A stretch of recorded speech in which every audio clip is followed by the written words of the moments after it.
quiere hacer es bajar el peso que el Estado tiene en la economía. Si vos trabajás y viene el Estado y te saca una proporción muy grande de tus ingresos, vos no tenés ningún incentivo a generar más ingresos, los termina sacando el Estado.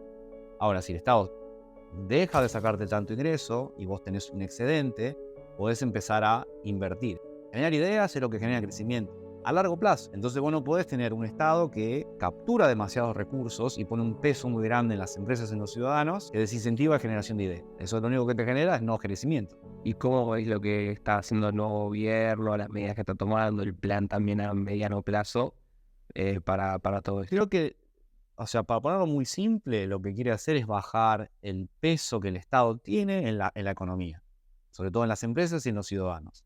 Porque si vos trabajás y viene el Estado y te saca una proporción muy grande de tus ingresos, vos no tenés ningún incentivo a generar más ingresos, porque los termina sacando el Estado. Ahora, si el Estado deja de sacarte tanto ingreso y vos tenés un excedente, podés empezar a invertir. También invertir el tiempo sería, ¿no? Porque es como, vos podés invertir en, no sé, ustedes, hacer un podcast o hacer actividades, desarrollar nuevos productos que generen empleo y crecimiento. Esa es la cuenta. Vos necesitas ideas. De hecho, hace un par de años una persona, un economista muy famoso, se ganó el premio Nobel en economía porque básicamente decía eso. Generar ideas es lo que genera crecimiento a largo plazo. Entonces vos no podés tener un Estado que de alguna forma captura demasiados recursos y pone un peso muy grande en las empresas y en los ciudadanos que desincentiva la generación de ideas. Eso lo único que te genera es no crecimiento. Y a mí la duda que tengo, que inclusive se me da mucho cuando estaba estudiando economía, que, a ver, en lo teórico se veía todo muy lindo, inclusive es esto mismo que estás diciendo. A ver, no hay que hacer esto para poder tener crecimiento.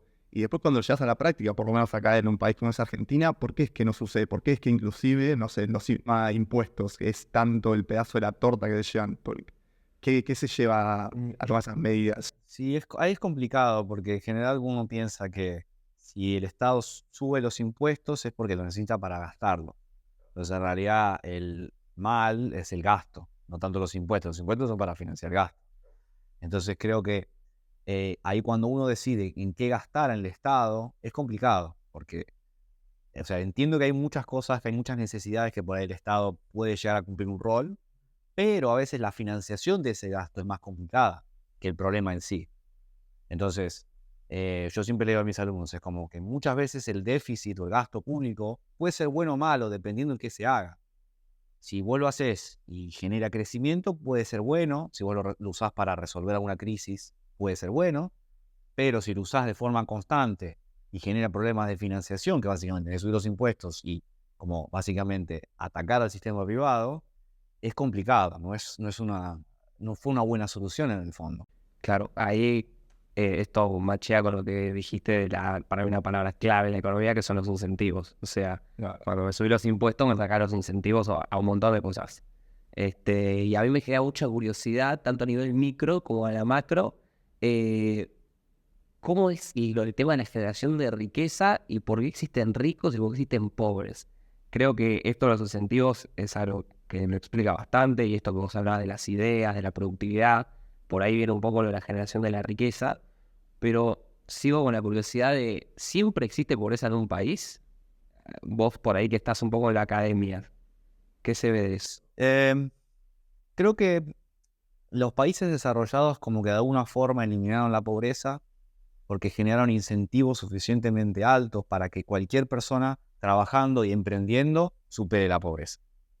En muchos países están en vías de desarrollo, a veces el Estado termina como poniéndose en el medio y eso limita las posibilidades individuales de las personas. En general, los países más libres son los más ricos y termina pasando eso. Si el Estado se pone en el medio y limita las posibilidades, es complicado que individualmente uno progrese.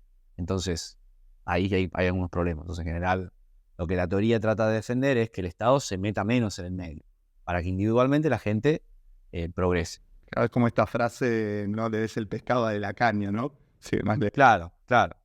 Individualmente la gente va a pescar si necesita comer. Y por otro lado, si me estás dando el pescado, me sacas el incentivo a aprender a pescar.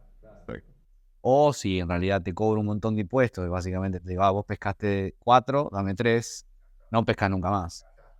Eso es complicado.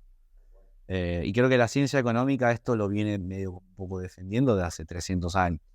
De Adam Smith, que digamos, dividir el trabajo y que la gente defienda sus intereses individuales es lo mejor que puede pasar en una sociedad. Porque así todos somos más felices, más o menos lo que dice.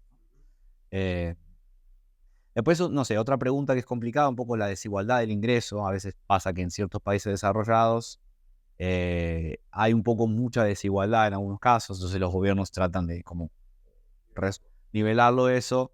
Eso en cierta medida, algunos defensores de esas medidas, otros como detractores.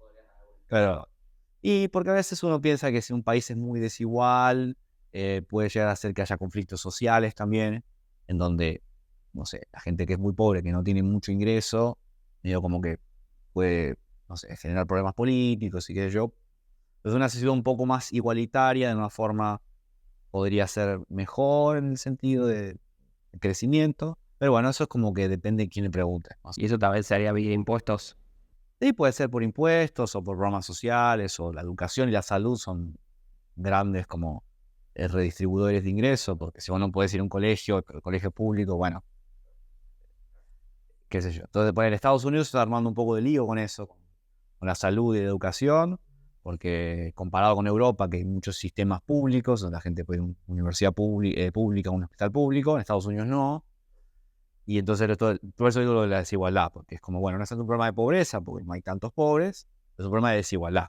Entonces hay como, hay unas divisiones ahí en la política.